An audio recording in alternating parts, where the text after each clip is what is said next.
जर एखादी व्यक्ती 7 वर्ष किंवा त्यापेक्षा जास्त काळापासून बेपत्ता असेल, त्या व्यक्तीबद्दल काहीच माहिती नाही, कुठे गेली, काय झाले, जिवंत आहे की नाही, कारण डेड बॉडी सुद्धा मिळाली नाही, त्या व्यक्तीच्या अस्तित्वाबद्दल कोणताही पुरावा नाही, तर अशा कंडिशनमध्ये त्या व्यक्तीला मृत कसे घोषित करता येईल?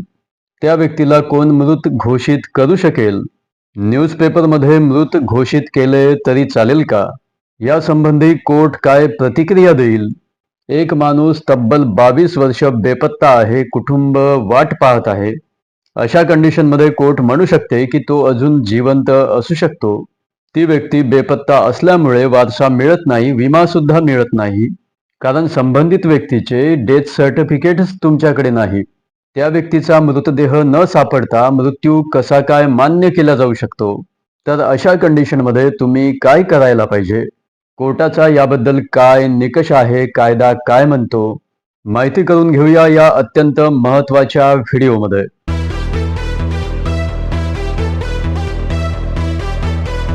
नमस्कार, मी ॲडव्होकेट राकेश सोनटके जस्टिस टॉकमध्ये तुम्हा सर्वांचे स्वागत आहे.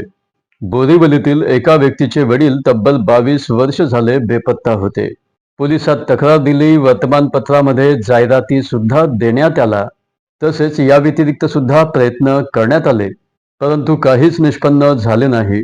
शेवटी मुलाने एका वकिलांच्या साह्याने कोर्टामध्ये डिक्लेरेशनचा सूट फाईल केला. मात्र त्या सिव्हिल कोर्टाने तो सूट डिसमिस केला, कारण वकील साहेबांनी प्लीडिंगमध्ये जो मुद्दा घेतला होता मेमरी लॉसचा, त्या मेमरी लॉस बद्दल मेडिकल एव्हिडन्स त्या वकिलांकडे नव्हता, त्या व्यक्तीकडे नव्हता. परंतु मी येथे क्लिअर करू इच्छितो की कायद्यामध्ये असा कुठलाही नियम नाही. अशा मॅटर संबंधी सिव्हिल कोर्टाने चुकीचा निर्णय दिला, चुकीचा निकष लावला. मग आता याबद्दल कायदा काय सांगतो? जर एखादी व्यक्ती सलग 7 वर्ष नातेवाईक, मित्र किंवा परिचितांच्या संपर्कामध्ये नसेल, तर अशा सिच्युएशनमध्ये कोर्ट प्रिझम्पशन ऑफ डेथचा रूल ॲप्लिकेबल करू शकते. यासाठी डेड बॉडीची आवश्यकता नाही, मेडिकल एव्हिडन्सची सुद्धा आवश्यकता नाही. तर अशा सिच्युएशनमध्ये तुम्ही केवळ ती व्यक्ती 7 वर्ष झाले बेपत्ता असल्याचे कोर्टापुढे सिद्ध करणे आवश्यक असते. पुढे हे मॅटर मुंबई हायकोर्टासमोर गेले. येथे मात्र त्या व्यक्तीला रिलीफ मिळाला. तर प्रश्न निर्माण होतो की त्या व्यक्तीला मृत्यू कोणत्या तारखेपासून मानलं पाहिजे? हा अत्यंत महत्त्वाचा प्रश्न आहे. हायकोर्टाने या ठिकाणी स्पष्ट केले की ती व्यक्ती ज्या दिवसापासून बेपत्ता झाली असेल तो दिवस सोडून, ती व्यक्ती ज्या दिवसापासून बेपत्ता झाली असेल, ज्या तारखेपासून बेपत्ता झाली असेल, त्यानंतर 7 वर्ष पूर्ण झाल्यानंतर, तर ते 7 वर्ष ज्या दिवशी पूर्ण होतात, ज्या तारखेला पूर्ण होतात, ती तारीख, तो दिवस त्या व्यक्तीचा मृत्यूचा दिवस समजला जातो. त्या तारखेपासून ती व्यक्ती कायदेशीरपणे मृत घोषित केली जाते. त्या तारखेला तिचा मृत्यू झाला असे मानल्या जाते. याचा परिणाम वारसा हक्कावर, विमा दाव्यावर, तसेच प्रॉपर्टी ट्रान्सफर करण्यासंबंधी होत असतो. तर पुढे प्रश्न पडतो की यासंबंधी मग कोर्टामध्ये कोणते पुरावे द्यावे लागतात?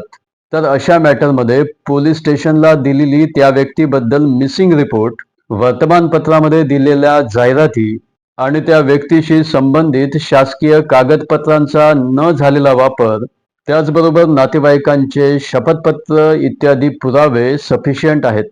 तर अशा व्यक्तीची डेथ डिक्लेअर कोर्टाद्वारे का करणे आवश्यक आहे? कारण अशा व्यक्तीला मृत डिक्लेअर करण्याचा अधिकार फक्त कोर्टालाच असतो. त्या व्यक्तीची डेथ डिक्लेअर झाल्यामुळे तुम्हाला वारसा हक्क मिळतो, लाईफ इन्शुरन्स क्लेम करता येतो, पेन्शन मिळते. त्या व्यक्तीशी संबंधित असलेल्या व्यक्तीचा पुनर्विवाहाचा मार्ग सुद्धा मोकळा होतो. बँक खाते, एफ.डी तसेच शेअर्स सुद्धा ट्रान्सफर करता येतात.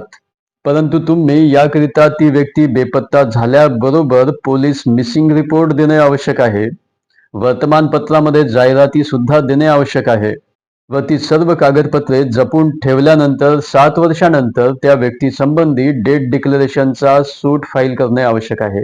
कोणत्याही व्यक्तीचा मृतदेह नसला म्हणजे कायदा डोळेझाक करीत नाही. 7 वर्षापासून एखादी व्यक्ती जर बेपत्ता असेल तर त्या व्यक्तीच्या कुटुंबाला अडचणीत ठेवणे हे अन्यायकारक आहे. बॉम्बे हायकोर्टाने दिलेला हा निर्णय अत्यंत महत्त्वाचा आहे. बॉम्बे हायकोर्टाने दिलेला हा निर्णय केवळ एका कुटुंबापुरताच मर्यादित नाही, तर लाखो कुटुंबाकरिता हा एक आशेचा किरण आहे. Thank you so much. Take care of yourself.